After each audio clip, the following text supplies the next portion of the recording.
Okay, and here we are, game number 5 in the RSTL season number 5 finals between Team prOperty and Team NewRoSoft. Spawning in the bottom right hand corner as our blue Terran player, the first Terran for Team prOperty, it is Moro. Now he has a very tough opponent. It is going to be the red Terran player spawning in the top left hand corner of the map. He is from Team NewRoSoft. It is the red Terran, Kras. Now Kras already knocking out 2 Protosses.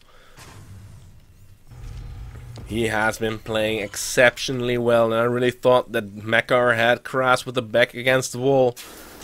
But he did not go for the kill, and well, Kras was able to rebuild a little bit of his army. There was just so many ghosts, and how do you engage a Terran when there are so many ghosts and marauders hanging under that?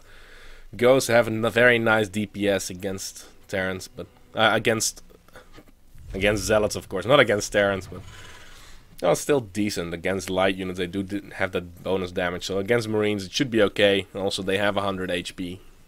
But we do see a gas first opening from Kras. After that, he moved into the barracks. Now we do have a gasless opening so far from Moro. He puts it down right there with the refinery at 15 supply. So he's not going to go for the Reaper, he's just going to go for the Marines, it looks like, for now.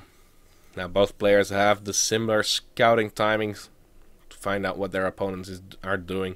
And it's going to be very nice to know for Moro that his opponent did open up with that gas first, indicating that he wants to go for a very quick factory. So the barracks now finishing up the SCV of Moro, trying to harass that SCV a little bit, but immediately the factory does get built. And SCV against SCV wars, very weird to watch. I'm not too good with the camera angles, but well, at least first blood was called by this one Marine, getting the kill on the SCV that went for the scout out. Full wall off was created so that SCV, once it went into that main base, could not get out anymore. But the factory was scouted for Kras. Moro still wants to go for that expansion, but he first needs to get the funds for it. First gas is going to be used for that reactor on the barracks, so he can double his marine production very easily. But let's see, what is this factory going to be used for? Is he going to go for a mine drop? Is he going to go straight into Banshees? Well, he's going to produce his first Hellion once he gets rid of his supply block. Supply depot is finishing up right now, so not the biggest of deals. But a tech lab on the barracks, and let's see how he's going to follow that up. Expansion for Kras will also come down a little bit later than that of Moro, which is almost halfway of the way completed. But the tech advantage, of course, going to be for Kras. Now also a factory on the way for Moro, just a little bit behind his opponent, and he does have those Marines to be safe against any pressure that Kras wants to put on him in the very early stage of the game. But the first Hellion is going to move out immediately. If the lineup is correct, then one Hellion can do a lot of damage to a lot of Marines very quickly. But if the micro from Moro is going to be good, or if he can delay this command center, would be epic. But that is going to be the dream for Kras. Beautiful micro from Moro to micro back those weakened Marines so they do not die off, so they can't fight another day. Now double Hellion production from Moro is also going to come down. Starport is going to be on the way. But I don't see a tech lab, so no Banshees for Moro so far. Engineering bay is going to be in production, so he can get those upgrades out in case he wants to go for bio. Or he can go... or he can go something else. Oh, I completely lost my train of thought there, I'm sorry. But I was just focusing on what is happening in the base of Kras. He's getting those reactors going. He is getting his tech lab. He's going to get his stim pack. So he's going to go bio in this game, especially with that second barracks already finished up. He has those Marines nicely lined up at the front, so Hellions cannot take the extra damage. Cannot deal the extra damage right there. But now there are 4 Hellions moving forward from Moro, and let's see what kind of build he wants to go for. Nice volley from that Hellion of Kras. And the Marines are positioned perfectly to really combat this. So he's putting a little bit of pressure on Kras right there. And what is Moro going to go for? He's swapping out now the tech lab to the to the starport, so he might go for that Banshee after all. He did produce a Viking earlier on to be safe against any Banshee harassment that could come from the side of Kraz, but none was the case, of course.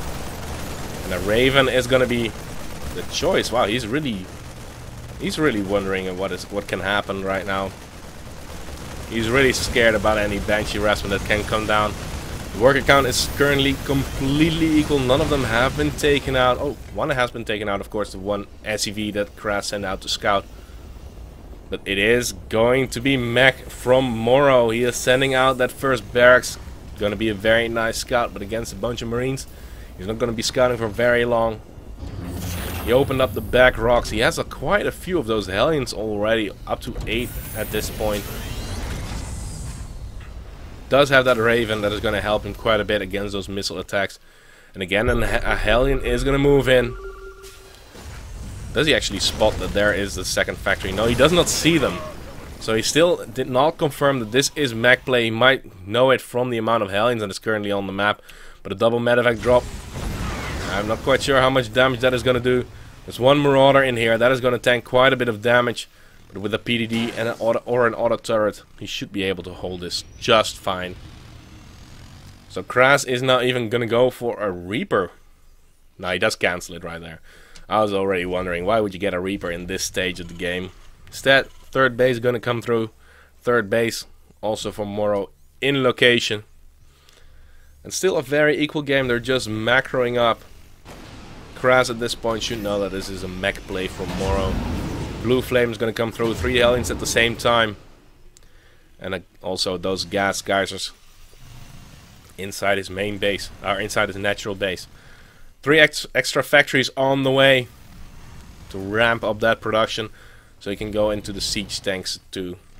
Should get started very soon with that. But so far, just Hellions on the map.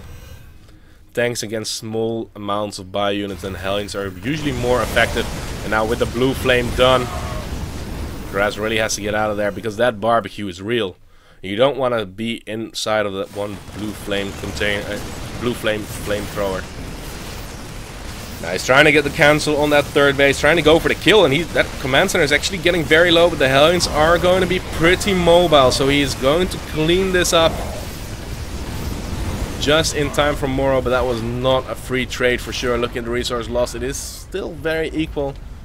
And he has to repair that command center now too. That is going to be the most annoying thing. And how many Hellions did he lose for that? 5 Hellions were lost against the 14 Marines. But still, Kraz is going to be very active on the map. He's going to be very mobile. You're not going to move out too quick with a mech composition. But finally, the first siege tanks are now going to be on the way. Tech labs have been created on a lot of those factories. 2 factories with a reactor, 3 factories with a tag lab. There's going to be another move out. A lot of Marines. Can he get the nice volleys going with those Hellions? But I really like the position from Moro right now. He just needs to get the positioning right on those biophores, and he's going to do a whole lot of damage. Just those Marauders can be very tricky to deal with. But now triple tank production. There's already one out. He needed to defend inside that main base with a failed drop. And there is once again that roasting coming through. Looking at the upgrades, the +1 attack upgrade for Kraz is going to be done. Finally, the first armory for Moro is going to be on the way. You can produce stores with that, but most importantly, of course, the upgrades. And one medevac does get taken out that had units in it. Going to be pretty painful, and Moro has taken a 30 supply lead with these engagements. Those Hellions with the splash damage is doing so much for him. But let's see, even concussive shells right now is done for Kraz. Slowing down those Hellions can be very nice. Messing up with the AI just a little bit. But still, Moro is staying back at home. Those Hellions have been quite active on his side of the map, but they did not go to the other side of the map at least. If those Hellions get inside your mineral line, it's going to be gone in no time. So let's have a look. The Raven and the Vikings keeping the air clean. And the 2-2 is now started for Kraz. He's getting those upgrades rolling. The +1 attack upgrade for that mech is on the way for Moro. 4th base even attempted to be taken by Kraz. Oh, big lag spike. It's not me. So let's see. Still 3 tanks at any given time. 2 extra command centers coming down from Moro. Does not want to fall behind in that macro, and that gas income can become so insanely important right now. Is he gonna siege up? The Hellbats are being morphed right there.